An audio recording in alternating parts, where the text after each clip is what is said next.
Welcome back to Life on the Big Flat. This is part 3. So in part 2, I mapped out the location of what was called the Silverbow School, which was right here. It was the primary school for all the children who were living in the Big Flat. And previously, I had mapped out 3 homestead properties that belonged to my family. One here, and one here. Now in this episode, I am going to map out 2 more properties and fill in this community a little bit more.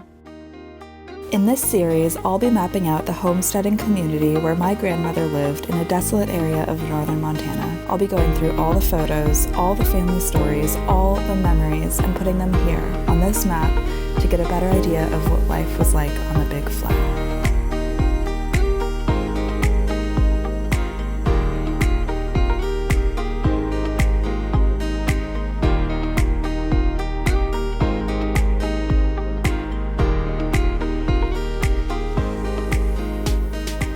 So if you've ever been going through old family photos, maybe old diaries, old memoirs, you will notice that, of course, people don't only talk about their family who lived around them and what they did with their family, but they also talk about the close family friends that they had, the neighbors, the people who lived down the street, the people who they were friendly with, the people who they went to church with. And luckily for me, I have the opportunity to map a few people into this community and sort of make this community a little bit more than just these family properties here. So the first person that I am going to put into this map is a man by the name of Karl Lundin.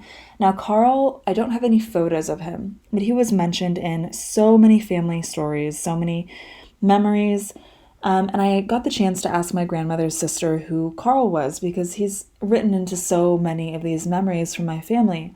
And she told me that Karl was a bachelor. That's the words that she put it into. He never married, and he would come over often for dinner. And my grandma and all her sisters used to get so excited because Karl Lundin, when he came over for dinner, sometimes he would have a pack on his back. And that's when the girls knew that he was bringing them catalogs from the store that he worked in down in Hoagland over here. And those catalogs were full of what would become the paper dolls that my grandmother and her sisters would play with.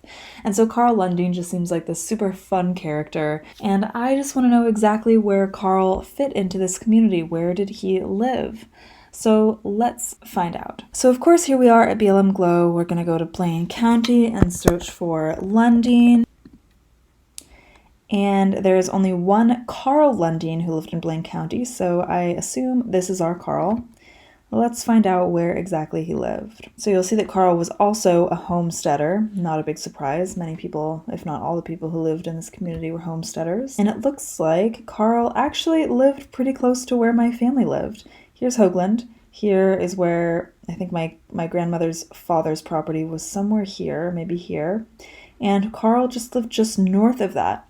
And I believe that the Silverbow School that we mapped in the last part of this YouTube series was right here. So I believe Karl's property was just across the street from the Silverbow School.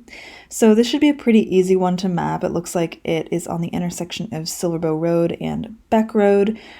And it goes up as far as sort of this little hook road here.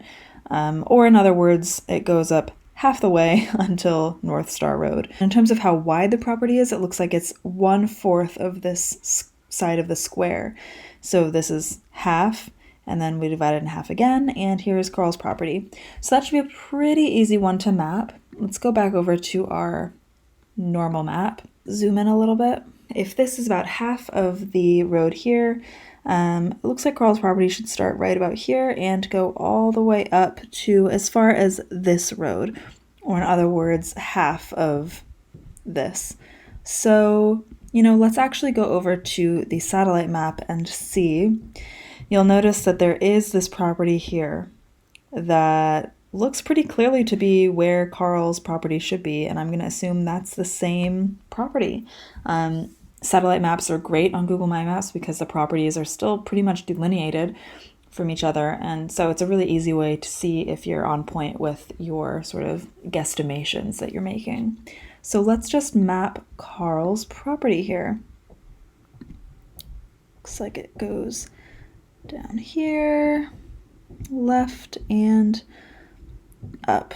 So there we have Karl Lundin's property. it is fairly close to where my grandmother grew up on this property here. So I can imagine Karl just sort of walking down over, and again, as I've explained, I don't know where exactly the house was on this property. I'm not sure if this was the house or if it's somewhere that just doesn't exist anymore.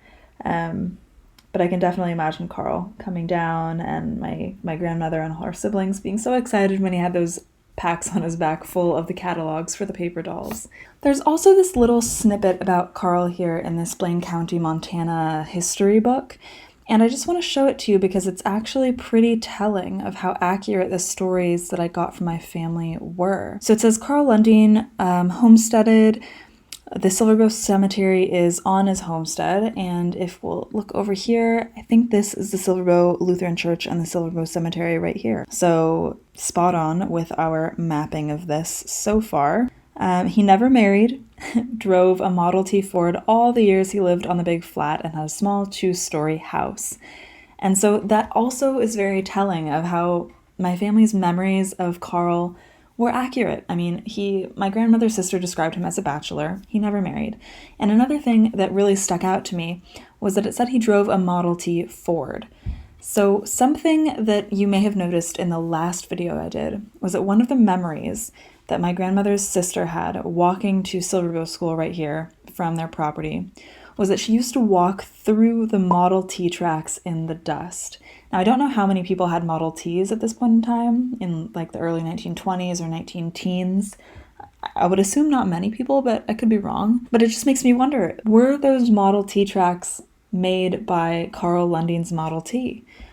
I mean, it's little things like this that once you start looking into these small details and start putting them on maps, you really start to notice these little similarities, and it helps you to paint a much bigger picture of what life was like wherever your ancestors live. So it also says his German Shepherd dog would sit up just as straight in the backseat as Karl did in the front, which I think is a super cute memory. It says Karl worked in the Silver Bow store and at the Ekegren store in Hoagland.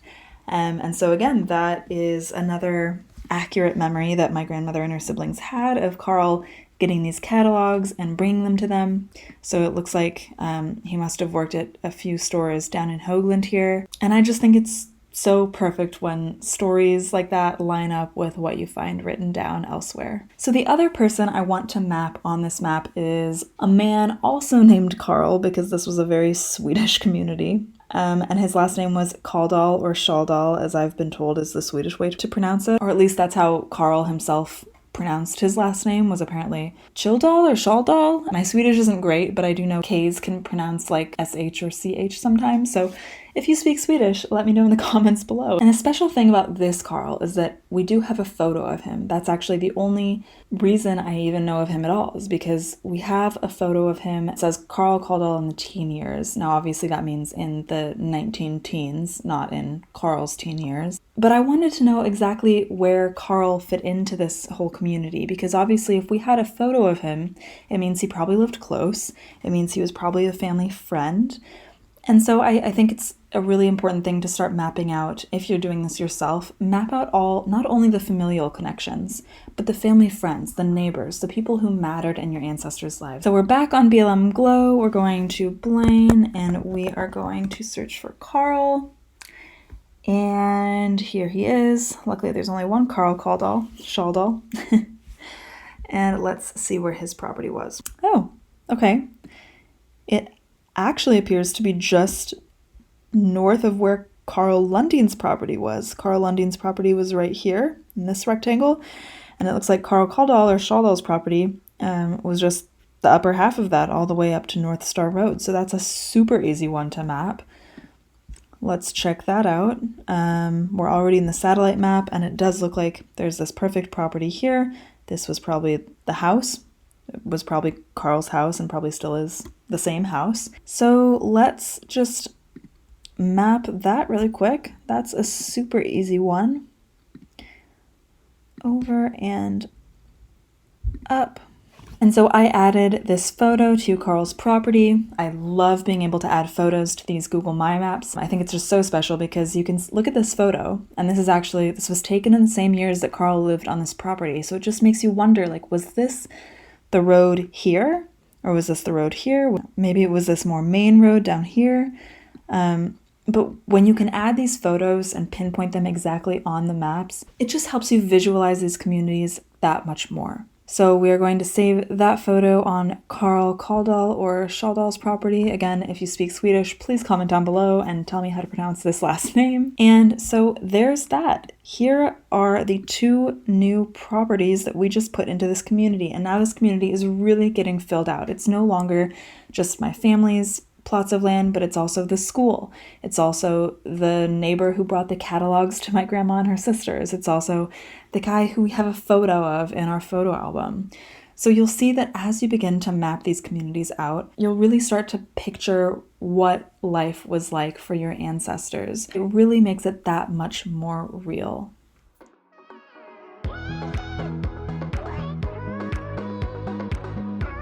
Thanks for watching this video. If this was helpful for you, subscribe to my YouTube channel.